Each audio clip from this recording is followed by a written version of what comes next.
Olá, graça e paz da parte de Deus, nosso Pai, e da parte de nosso Senhor e Salvador, Jesus Cristo. Seja com você, esteja onde você estiver, quando você estiver aqui assistindo aos nossos vídeos aqui do nosso canal João Davi Assuntos do Caminho, para que você receba e exale o bom perfume de Jesus Cristo, o nosso Senhor. Você já ouviu falar que há poder no sangue de Jesus? Você já ouviu isso, né? Isso é um jargão bem comum no meio evangélico. Tem até um hino que faz: há poder, sim, força sem igual, só no sangue de Jesus. Há poder, sim, prova o pecador, pelo sangue de Jesus. Há poder, sim, no sangue de Jesus Cristo de Nazaré. Por isso que eu oro em nome dele, em nome de Jesus, e peço agora, Senhor, derrama sobre nós a unção do teu Espírito Santo, para que nós possamos refletir a tua palavra, na tua palavra, e trazer luz sobre a vida de todos aqueles que aqui estão se chegando e assistindo a este vídeo no nosso canal. O canal da graça, o canal daquele que disse: eu sou o caminho e a verdade e a vida, e ninguém vem ao Pai se não for por meio de mim. Portanto, esse é o canal João Davi Assuntos do Caminho. Eu estou aqui para glorificar o nome de Deus e para trazer luz para a sua vida, para a minha vida, para as nossas vidas, para que nós possamos cada vez mais exalar esse bom perfume de Jesus Cristo de Nazaré. Jesus disse que há dois caminhos: entrai pela porta estreita que conduz à vida, o caminho estreito que conduz à vida, disse o Senhor, porque larga é a porta e espaçoso o caminho que conduz à perdição, e muitos são os que entram por ela. O meu pai, seu João Davi de Souza, que já está na glória, nos braços do Senhor, ele disse assim, ele costumava dizer: meu filho, não ande assim com essa multidão de bestas desembestadas, né? Então é mais ou menos como o mundo está, uma multidão de bestas desembestadas, seguindo o fluxo do caminho largo e espaçoso que conduz à perdição. Mas há um caminho estreito que conduz à vida, há um caminho que é possível segui-lo e andar com alegria, com esperança, com luz no coração. Vamos ler o que está escrito aqui no livro, na Epístola aos Hebreus, capítulo 9, diz assim, olha: não havendo derramamento de sangue, não há remissão de pecados. Por isso que Jesus derramou o sangue naquela cruz. Por isso que Jesus, sendo Ele Deus e Criador de todas as coisas, se entregou até antes da fundação do mundo por mim e por ti, para remir os nossos pecados com o derramamento do seu próprio sangue, com a entrega de sua própria vida. O sangue é o símbolo para muitas religiões, não é? Os astecas, outro dia eu vi um filme em que os astecas sacrificavam naquelas pirâmides, assim, pirâmides de escadas, né? E eles sacrificavam pessoas para aplacar a ira dos seus deuses, não é? As religiões africanas, de descendências africanas, né? Candomblé e outras mais, costumam sacrificar animaizinhos, e através daquele sangue eles fazem as suas purificações, tá? Tinham povos, os povos maias, os povos de outros países, eles sacrificavam pessoas para os seus deuses, para o deus vulcão, né? Para aplacar, acalmar os vulcões. Então, no sangue derramado há algo que fascina o ser humano. Por que será? Por que será que quase todas as religiões têm de alguma forma uma simbologia com o sangue derramado?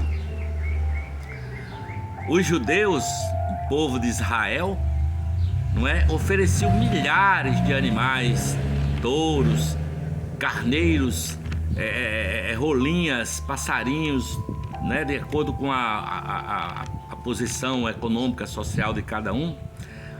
Eles ofereciam milhares de animais em sacrifício ao Deus de Israel. Havia esse cordeiro, né, imolado para aplacar o coração de Deus, como se Deus precisasse disso, não é? Mas o Novo Testamento, através do Novo Testamento, nós tomamos conhecimento do corpo e do sangue de Jesus Cristo de Nazaré, essa simbologia que vem na ceia do Senhor, não é? Aonde aquele pão que é repartido por todos representa o corpo maltratado, o corpo surrado, o corpo machucado de Jesus, chicoteado de Jesus, sangrando, a cabeça sangrando, não é? E o vinho representando o sangue, aquele sangue que é a vida e que tira os pecados do mundo, não é? Essa é a simbologia do sangue derramado naquela cruz. A vida de Jesus foi dada pela vida de todos nós pecadores. O sangue de Jesus traz em si um Espírito eterno, não é? O Espírito Santo, através dessa vida nova que é dada por meio do sangue de Cristo, que é a vida do corpo. O sangue é a vida do corpo, não é? Todos nós, seres humanos, somos ligados por sangue. Nós temos uma origem comum em Adão, não é? Adão pecou e toda a humanidade carregou essa consequência da morte através do pecado original de Adão e Eva.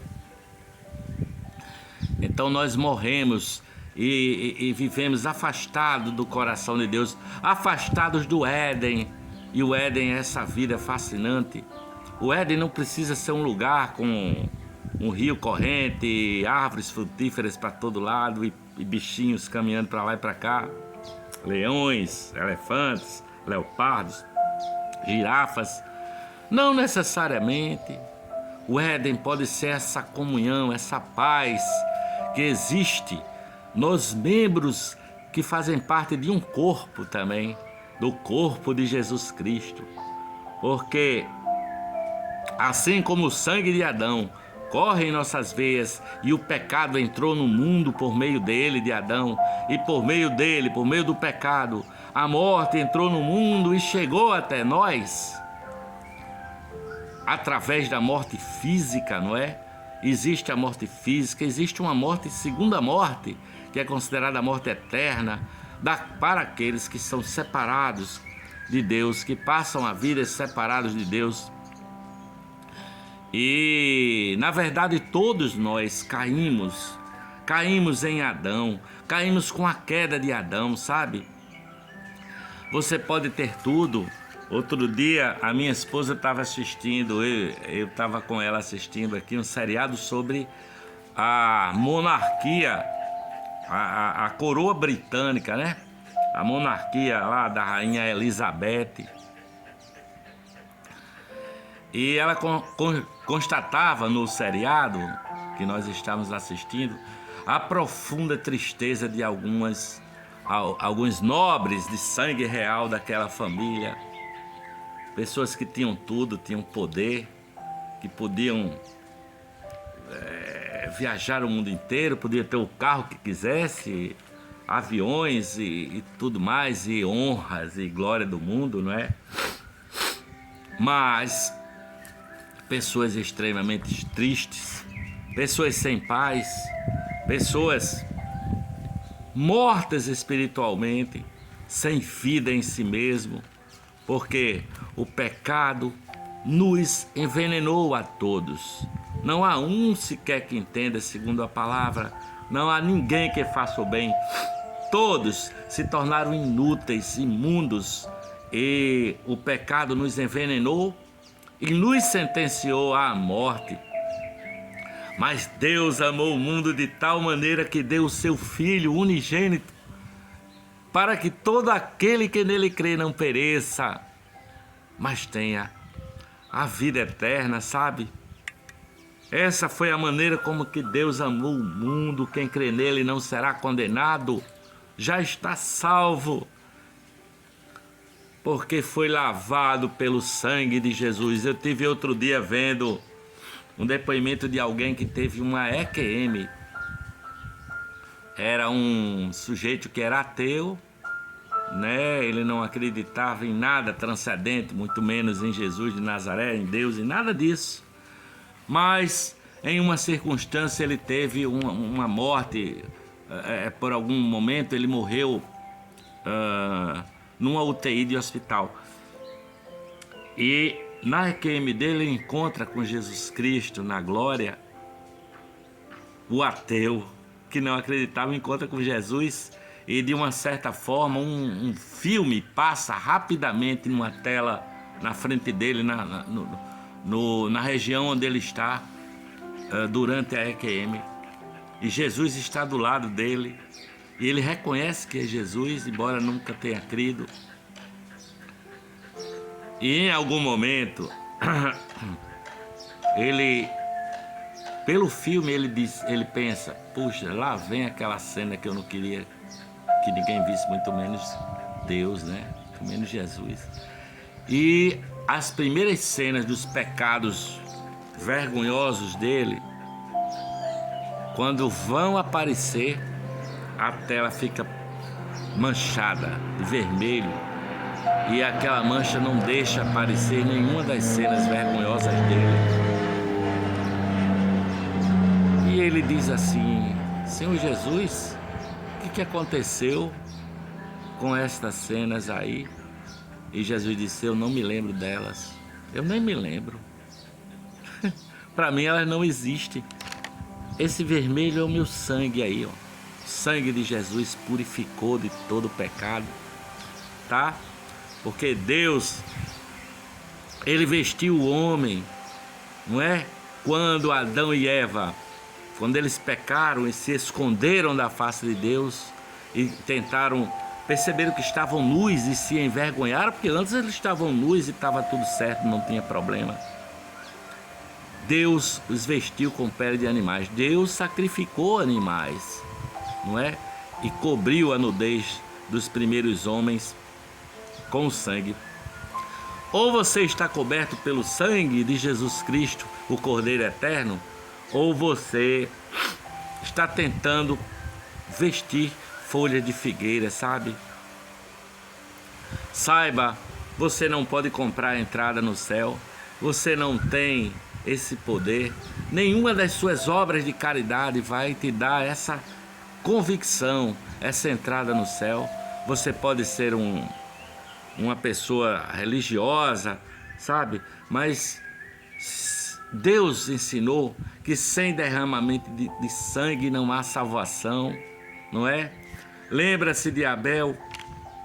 Abel trouxe uma oferta de sangue dos seus animais e foi justificado. Caim, com a sua pretensa arrogância de entregar e se orgulhar daquilo que estava oferecendo, ofereceu uma oferta lindíssima de frutas e verduras, aquela coisa cheirosa de várias frutas maduras. Mas o seu coração não era perfeito para com Deus. Ele achava que a sua própria decisão, a sua própria colheita iria agradar a Deus. Mas o irmão dele, Abel, ofereceu do sangue, porque disse: eu não tenho o que oferecer, Senhor, eu ofereço sangue de animaizinhos, das primícias dos meus animais. sabe? E este foi justificado, não é? Você sabe que Abraão foi chamado a sacrificar o seu filho Isaque e não vacilou, ele ofereceu ao Senhor o seu filho no altar em cima do monte, e quando vai imolá-lo, Deus segura pela sua mão. Não faça isso, sabe? Era o cordeirinho que ele estava oferecendo para Deus, para tirar o pecado, sabe? E Deus não deixou, e apareceu o cordeiro preso pelos chifres nos galhos para substituir Isaque. E Deus disse: eis aí o cordeiro para sacrifício, não é? No Egito, quando houve aquela praga da morte dos primogênitos, o Espírito disse: olha, aquele que sacrifiquem um carneirinho, um cordeirinho, e põe o sangue na porta e no umbral das casas. E quando o Espírito da morte vier, não é, sobre o Egito, para levar os primogênitos, aquela casa que tiver marcada com sangue será poupada. Quando eu vi o sangue, disse Deus, não morrerá ninguém naquela casa. E assim é a verdade, que Cristo morreu na cruz e derramou o seu sangue por nós, todos nós pecadores. Eu sou um pecador, mas Deus me ama a ponto de afastar todos os meus pecados, sabe? Na cruz, ele sangrou na face, o sangue desceu pelo seu rosto, o seu corpo sangrava, as suas mãos sangravam e os seus pés também sangravam. Pelo sangue nós fomos resgatados, pelo precioso sangue de Jesus, como o sangue de um cordeiro imaculado. Lá em João 8, capítulo 8, versículo 34, fala dos escravos do pecado, sabe? Nós viramos escravos, nos tornamos escravos do pecado, mas Jesus diz: eu vim para te comprar de volta. Ele morreu para libertar você. Por meio dele nós somos declarados justos, como se nunca tivéssemos cometido nenhum pecado, justificados pelo sangue de Cristo. Eu acredito e aceito isso pela fé. A cruz é onde repousa a minha salvação, sabe? Ela foi despejada por Deus, sabe? Que diz lá em Hebreus: e de seus pecados e de suas prevaricações não me lembrarei jamais. Portanto, esqueça-se também do seu passado vergonhoso de pecados e ande em novidade de vida. Nós somos irmãos de sangue no reino de Deus. No sangue de Cristo há uma paz que excede a todo entendimento, e todos os seus pecados foram perdoados. O sangue de Jesus Cristo de Nazaré nos reconciliou com Deus. Há uma nova vida, um novo coração, sabe? Jesus é o doador eterno, Jesus Cristo é o doador. Ele deu o seu sangue, ele deu o seu coração por mim e por ti. Você aceita ou você rejeita essa verdade? A morte de Cristo na cruz, diz o Evangelho, é loucura para os que perecem, para o mundo, mas para nós que somos salvos, que cremos, é a sabedoria de Deus, é o poder de Deus e a sabedoria de Deus, sabe? Ele morreu, mas 3 dias depois ele ressuscitou, e nós ressuscitamos com ele. Ele nos deu, não é que nos dará, ele já nos deu a vida eterna. Eu preciso crer nisso e descansar em Jesus Cristo de Nazaré, salvo. Ele é o nosso Senhor, ele é o nosso Salvador. Declare agora onde você está, sabe? Eu recebo Jesus Cristo no meu coração e inicio uma nova vida, uma vida purificada, caminhando na graça e na paz de Cristo Jesus, nosso Senhor, para a honra, glória dele e para o nosso bem. Eu por aqui digo graças a Deus, glória a Deus, amém.